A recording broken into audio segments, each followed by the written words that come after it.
दोस्तों नमस्कार, मैं पीके प्रभाकर आपका स्वागत करता हूं। दोस्तों आज मैं आपको एक इम्पॉर्टेंट रिजल्ट वेक्टर में बताने जा रहा हूं, वो आपको कहीं नहीं मिलेगा। इसे गौर से देखें। इस इम्पॉर्टेंट रिजल्ट का एक पार्ट यूज मैं लूंगा रिलेटिव वेलोसिटी में, तो रिलेटिव वेलोसिटी और वेक्टर दोनों पार्ट का यूज मैं लूंगा न्यूटन लॉ ऑफ मोशन में और फ्रिक्शन में। उसके बाद न्यूटन लॉ ऑफ मोशन और फ्रिक्शन इस कदर आसान हो जाएगा कि आपके कल्पना से बाहर होगा। देखें,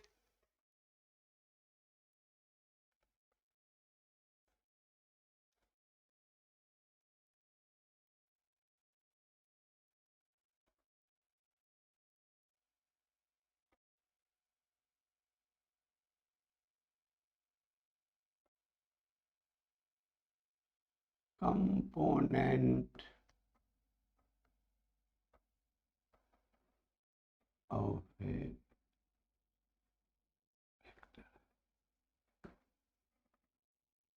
an important result.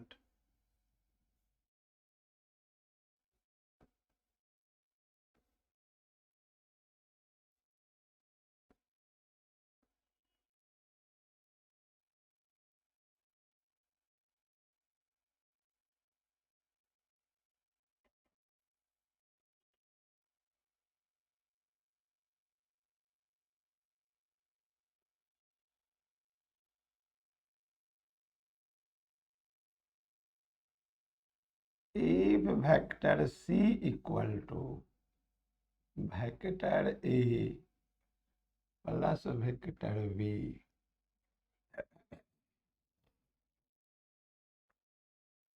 then Cx equal to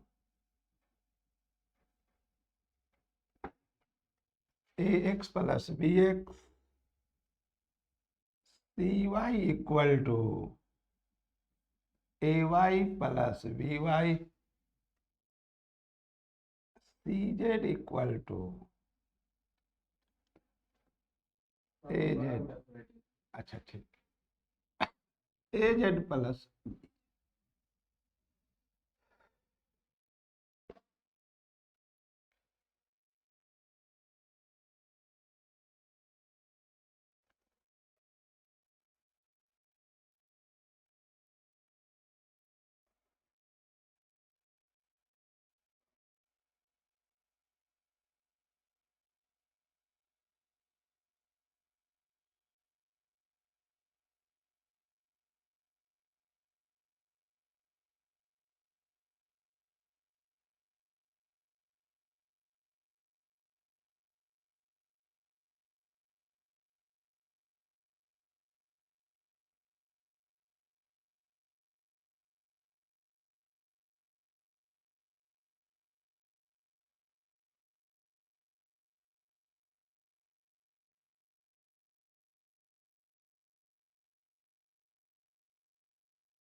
We choose our x-axis along vector A and y-axis perpendicular to it. We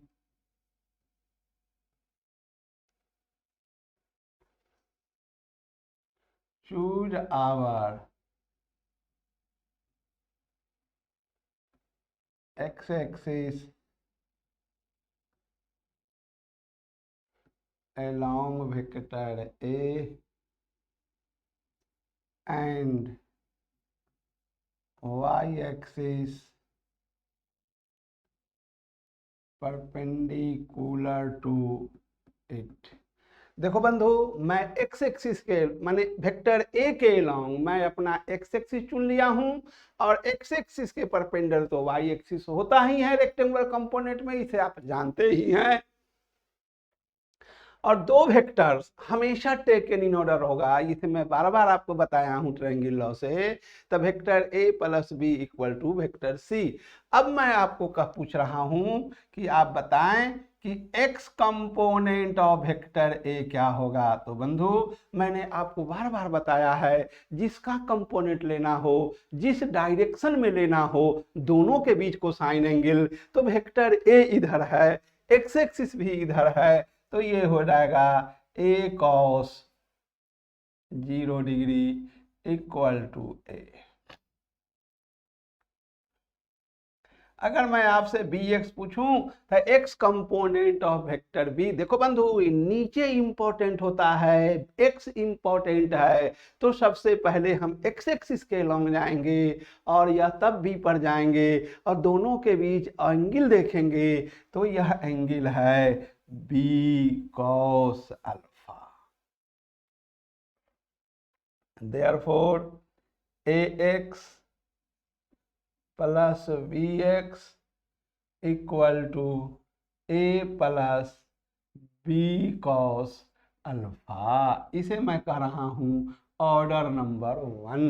अगर मैं आपसे पूछूं X component of vector C क्या होगा, तो आपका नेचुरल जवाब होगा कि सबसे पहले हम एक्स एक्सिस को देखेंगे, फिर वेक्टर सी को देखेंगे, दोनों के बीच एंगल है थीटा, तो इसे लिखेंगे सी कॉस थीटा।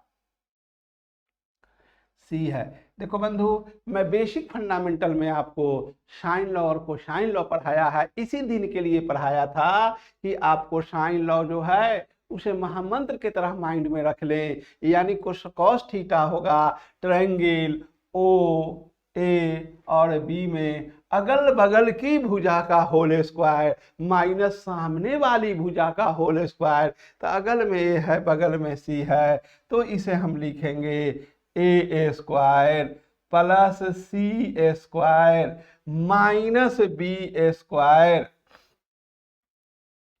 डिवाइडेड बाई 2 गुने अगल बगल की भुजा, इससे इसको कैंसिल कीजिएगा, ए स्क्वायर होगा।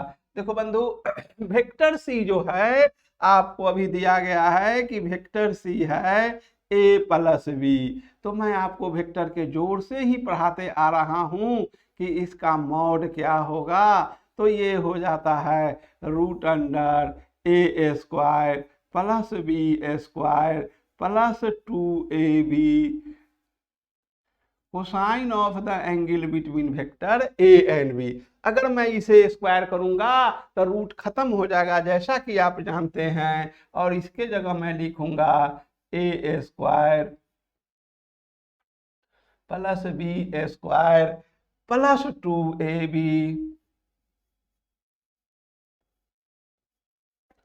Cos alpha minus b square divided by 2a।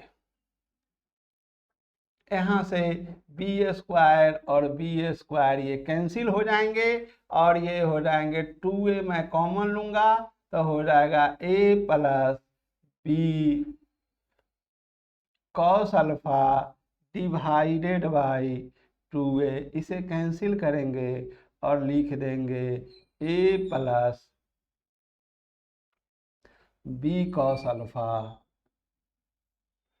तो बंधु इक्वेशन 2 से और 1 से, तो from equation 2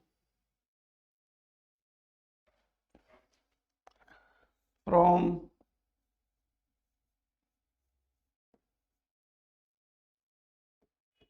equation 2 and equation 1 we get cx equal to ax plus bx। तो ये हमने आपको प्रूफ करके बताया है।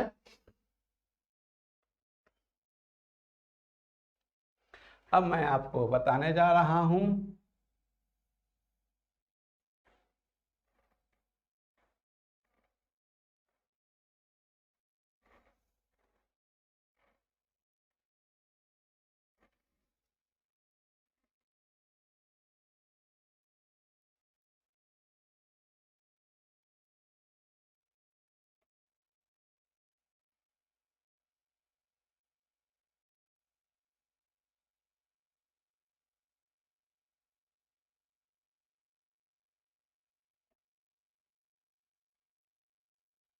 ए वाई कंपोनेंट ऑफ वेक्टर ए।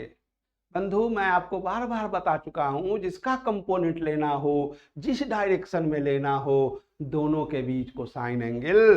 तो देखो वेक्टर ए जो है एक्स एक्सिस के लॉन्ग है और हम जानते हैं कि एक्स एक्सिस पर वाई एक्सिस परपेंडिकुलर होता है, तो ये हो जाएगा ए कॉस 90 डिग्री, जो कि हो जाएगा ए इंटू 0 इक्वल टू 0। साथ ही साथ B Y component of vector B. एक बात बंधु, लकीर के फकीर नहीं बनना। अगर मैं कह देता हूं कि हमारे दाहिने हाथ के तरफ ईस्ट है, तो ऐसा तुम मत कहना कि अब प्रभाकर सर के रूम में चलिए और वो जैसे खड़े थे तो उनके दाहिने हाथ के तरफ ईस्ट है। ऐसा नहीं, तुम जहां भी हो जिधर सूरज उगता है उधर ही ईस्ट है। तो ये लकीर के फकीर नहीं बनना कि हम वाई एक्सिस यहाँ ही चुनेंगे, नहीं, आगे पीछे कर सकते हो, कोई दिक्कत नहीं है। तो अगर वाई एक्सिस को तुम यहाँ ले आते हो फिर भी कोई अंतर नहीं पड़ेगा कि वाई एक्सिस पैरेलल है एक दूसरे का। तो हमने आपको बताया कि एक्स एक्सिस वाई एक्सिस के बीच हमेशा 90 डिग्री का एंगल होता है। तो ये एंगल यदि अल्फा है तो ये एंगल हो जाएगा 90 डिग्री माइनस अल्फा। तो बंधु जिसका कंपोनेंट लेना हो, जिस डायरेक्शन में लेना हो, दोनों के बीच को साइन एंगल, तो हम इसे लिखेंगे B cosine 90 degree minus alpha, जो कि हो जाएगा बी साइन अल्फा। तो इस therefore A Y plus B Y A Y plus B Y equal to हो जाएगा 0 प्लस बी साइन अल्फा। इसे हम लोग लिख सकते हैं बी साइन अल्फा। तो बंधु देयरफॉर अब मैं आपसे कह रहा हूं, इसे मैं इक्वेशन अगर 1 कह दूं तो सी वाई अगर आपसे पूछूं तो देखो गौर से, ये वेक्टर सी है और ये वाई है और दोनों के बीच को साइन एंगल, तो ये अगर थीटा है बंधु तो ये एंगल हो जाएगा 90 डिग्री माइनस थीटा, और इसे मैं लिखूंगा सी कॉस 90 डिग्री माइनस थीटा, जो कि हो जाएगा सी साइन थीटा। इसे मैं ऑर्डर नंबर 2 कह रहा हूं।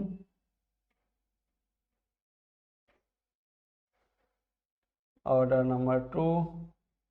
अब जरा देखिए, हम लोग आपको पढ़ा चुके हैं साइन लॉ और कोसाइन लॉ। मैंने बार बार कहा था बेसिक क्लास में कि ये sine law cosine law triangle law ये पूरे फिजिक्स को नचाता है, इसलिए मैंने आपको काफ़ी डिटेल में साइन लॉ और कोसाइन लॉ पढ़ाया है। पीछे के वीडियो में जाके जहां मैंने बेसिक फंडामेंटल पढ़ाया है वहां जाके साइन लॉ आप जरूर देख लें। तो मैंने कहा था, फिर भी मैं आपको रिकॉल करा दे रहा हूं कि अगर कोई भी ट्रायंगल है ए बी सी, तो मैंने वहां आपको बताया है कि ये है, बी है, सी है। एंगल ए के सामने की भुजा को ए कहते हैं, एंगल बी के सामने के भुजा को बी कहते हैं, एंगल सी के सामने के भुजा को सी कहते हैं। तो कहा था साइन ए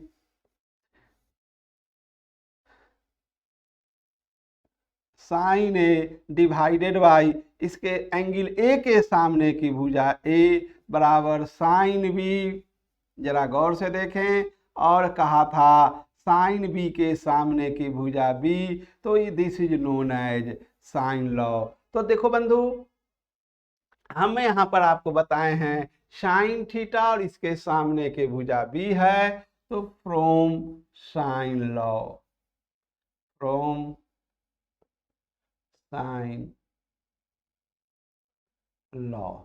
जरा गौर से देखो, sine theta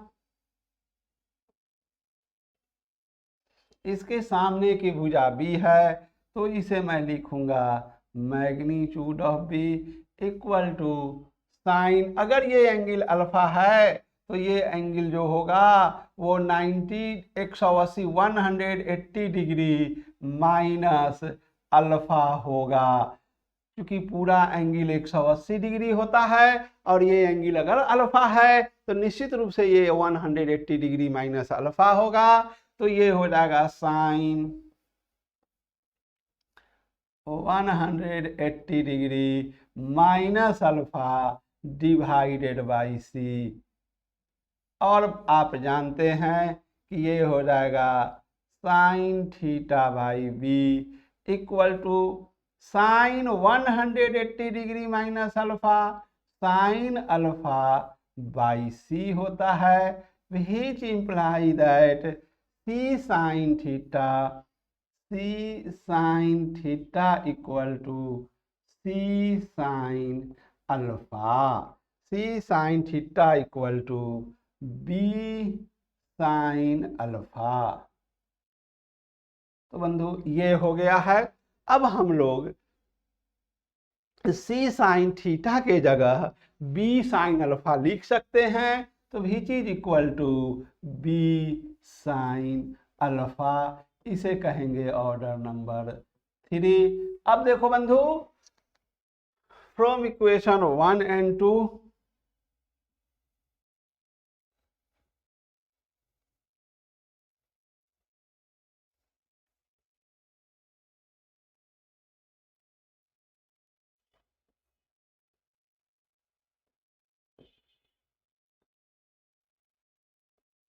from equation 1 and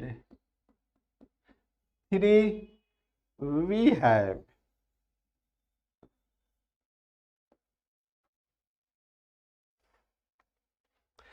cy equal to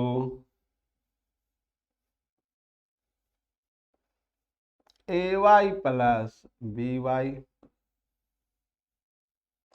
इस रिजल्ट का हम काफी यूज लेंगे बंधु, कहाँ पर, रिलेटिव वेलोसिटी में, उसके बाद लेंगे न्यूटन लॉ में और फ्रिक्शन में यूज लेंगे। तो अभी वेक्टर पर हुआ एक स्तर, दूसरा स्तर होगा रिलेटिव वेलोसिटी में और तीसरा बार यूज लेंगे न्यूटन लॉ और फ्रिक्शन में। तो आपको फिजिक्स क्रिस्टल क्लियर होगा, इस बात की गारंटी मैं दे रहा हूं।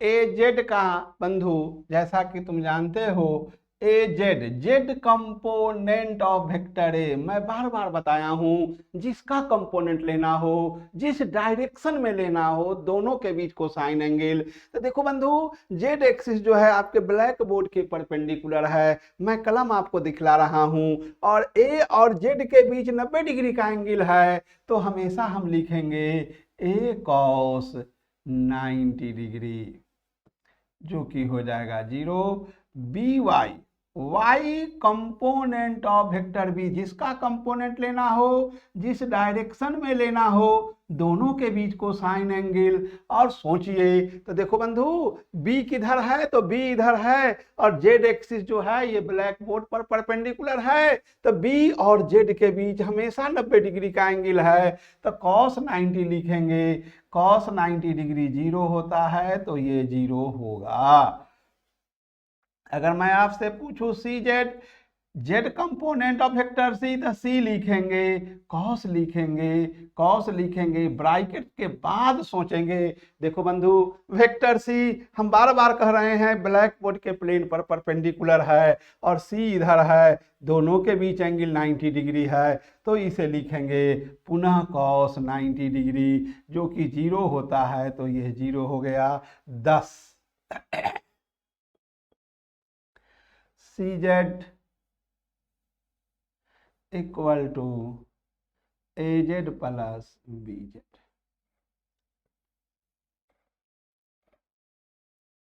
अब मैं आपको application of this vector tool in physics बताने जा रहा हूं। मैं बार बार कह रहा हूं कि इसका यूज हम रिलेटिव वेलोसिटी में लेंगे, वहां पर आपको 80% क्लियर हो जाएगा, और जो भी थोड़ा मोड़ा बचेगा न्यूटन और फ्रिक्शन में आप जादू की तरह प्रॉब्लम बनाएंगे। अगर आपको जादू की तरह प्रॉब्लम नहीं बने, आप कमेंट करके हमको कहेंगे कि एक फ्रॉड टीचर ने मुझे ठगा। मैं विश्वास दिलाता हूं कि 100% आप प्रॉब्लम को बनाएंगे, इजी से इजी वे में बनाएंगे। तो अब मैं आगे की ओर बढ़ रहे हैं।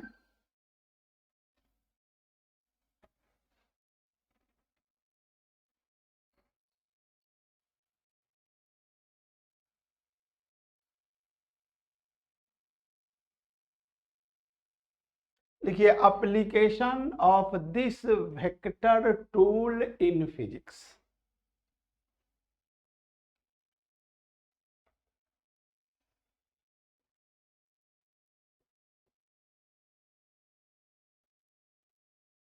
एप्लीकेशन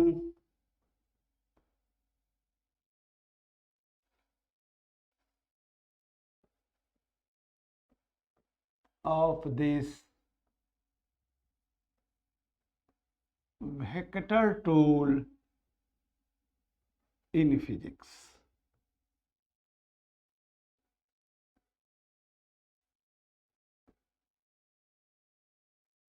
देखो बंधु, वेक्टर है और काइनेमेटिक्स है, यह फिजिक्स नहीं है।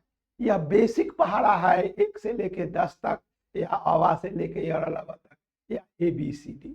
तो यह बेसिक, अगर आप जितना ही बेसिक संभाल लोगे फिजिक्स उतना ही आसान होगा। इसलिए इसे फिजिक्स नहीं समझना, यह तो बेसिक फंडामेंटल का ही अंग है। तो देखें, मैं आपको इसका एप्लीकेशन बता रहा हूं, कैसे फिजिक्स का प्रॉब्लम आसान होगा, इसे आप गौर से देखें।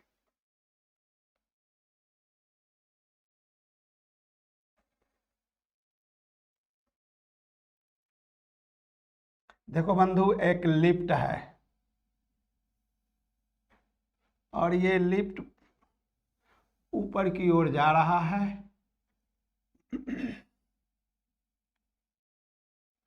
ये लिफ्ट जो है एक्सेलरेशन A0 से आगे की ओर जा रहा है, और इस पर एक ब्लॉक रखा गया।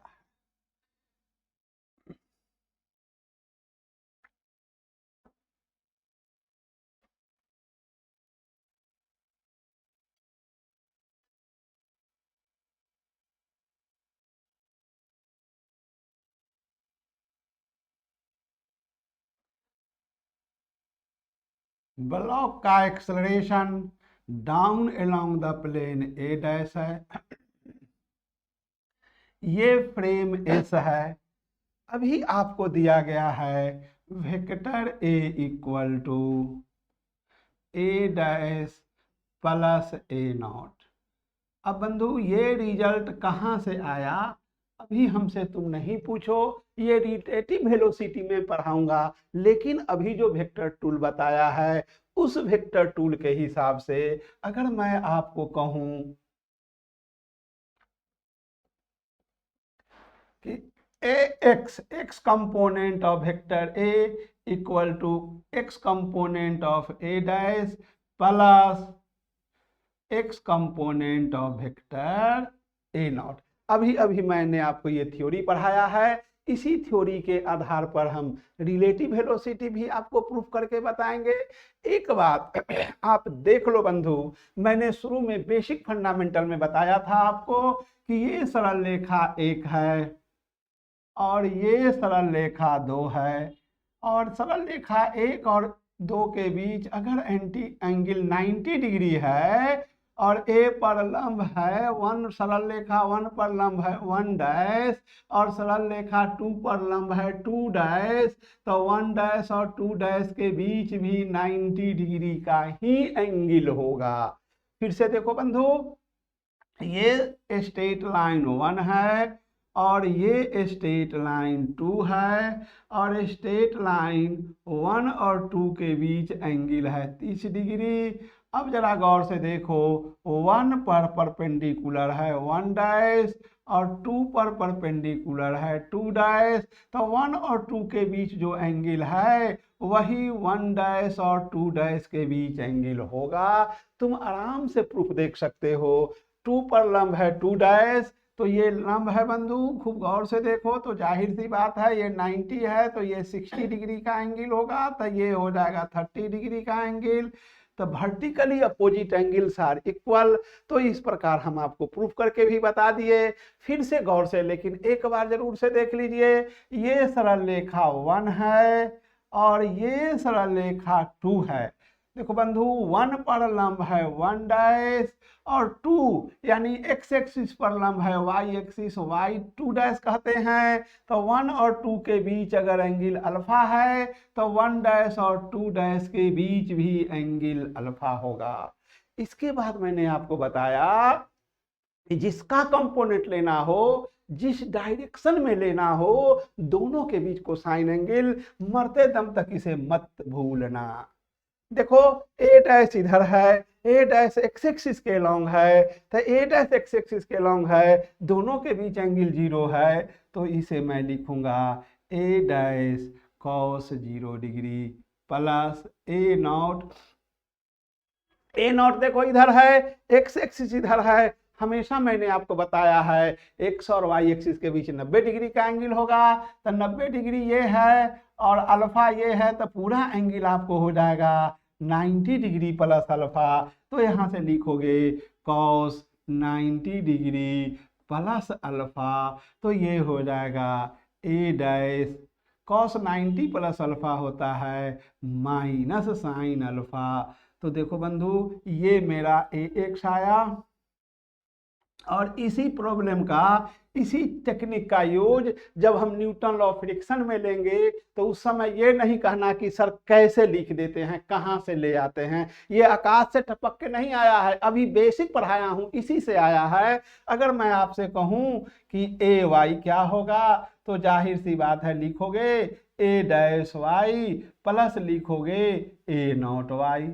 ए डैश देख लो बंधु, ए डैश जो है सो इधर है और y जो है सो इधर है, तो दोनों के बीच एंगल 90 डिग्री है, तो a dash cos 90 degree plus a naught लिखोगे, ए नॉट इधर है y इधर है, दोनों के बीच एंगल अल्फा है, तो लिखोगे ए नॉट कॉस अल्फा।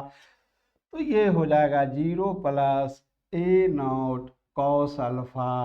तो देखो बंधु, इसे हम लोग लिखेंगे ए नॉट कॉस अल्फा। तो जिसका कंपोनेंट लेना हो, जिस डायरेक्शन में लेना हो, दोनों के बीच कोसाइन एंगल, यही एक रामबाण है और यही सेंटेंस आपको आईआईटी और मेडिकल में पहुंचा देगा। तो अब हम दूसरा एप्लीकेशन आपको बता रहे हैं।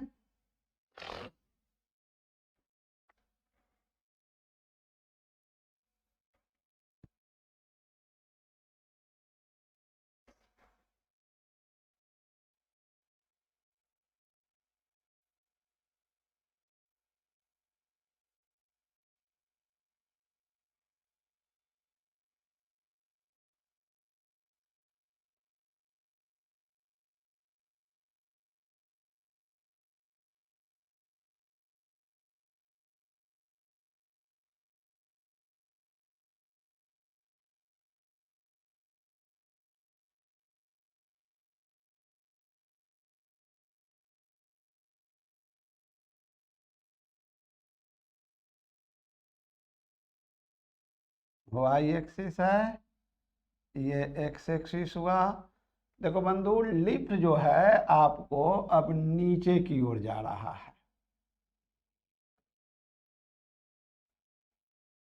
एक्सेलरेशन ए नॉट से। यहाँ पर एक ऑब्जेक्ट रखा हुआ है जिसका मास m है, ये एक्सेलरेशन ए डैश से डाउन एलॉन्ग जा रहा है। अगर मैं आपसे कहता हूं कि a बराबर है ए डैश प्लस ए नॉट, अब आप कहोगे कि सर आप ये कहाँ से लाते हैं, तो मैं बार बार कहा हूँ कि इस रिजल्ट को मैं रिलेटिव वेलोसिटी में पढ़ाऊंगा। अभी जो वेक्टर टूल पढ़ाया है उसका छोटा सा एप्लीकेशन बता रहा हूँ। तो ये तो रिलेटिव वेलोसिटी में प्रूफ होगा। अगर मैं आपसे कहता हूँ ए एक्स, तो जाहिर सी बात है ये हो जाएगा a dash x plus a naught x. A dash जो है एक्स एक्सिस के लॉन्ग है, तो इसका कंपोनेंट हो जाएगा ए डैश कॉस 0 डिग्री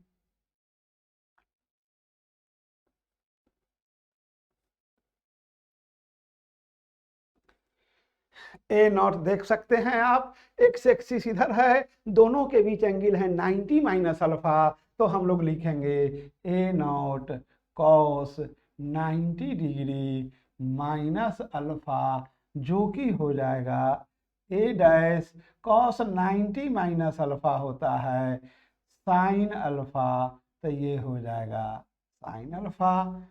तो ये रिजल्ट है, बहुत इजी वे में आता है, आप अंदाज करके देख सकते हैं कितना आसान है। ठीक इसी प्रकार अगर मैं कहूँ आपसे ए वाई, तो ए वाई हो जाएगा a dash y plus a naught y. देखो बंधु, ए डैश एक्स एक्सिस के लॉन्ग है, वाई हमेशा एक्स एक्सिस पर परपेंडिकुलर होता है, तो ये एंगल हो जाएगा ए डैश कॉस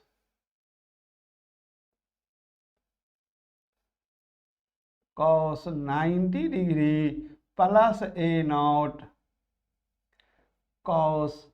अब देखो बंधु, ए नॉट इधर है, वाई इधर है, और एक्स एक्सिस वाई एक्सिस के बीच हमेशा 90 डिग्री का एंगल होता है, तो ये एंगल है आपका 90 डिग्री।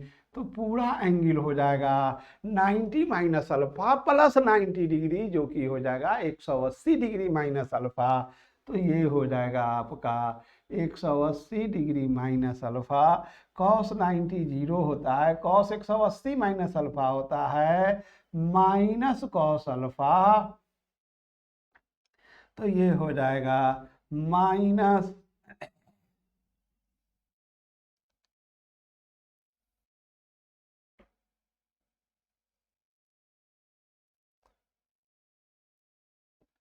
ये हो जाएगा माइनस ए नॉट कॉस अल्फा। चूंकि सेकेंड क्वाड्रेंट में कॉस निगेटिव होता है, तो हम इसे माइनस ए नॉट कॉस अल्फा लिखेंगे।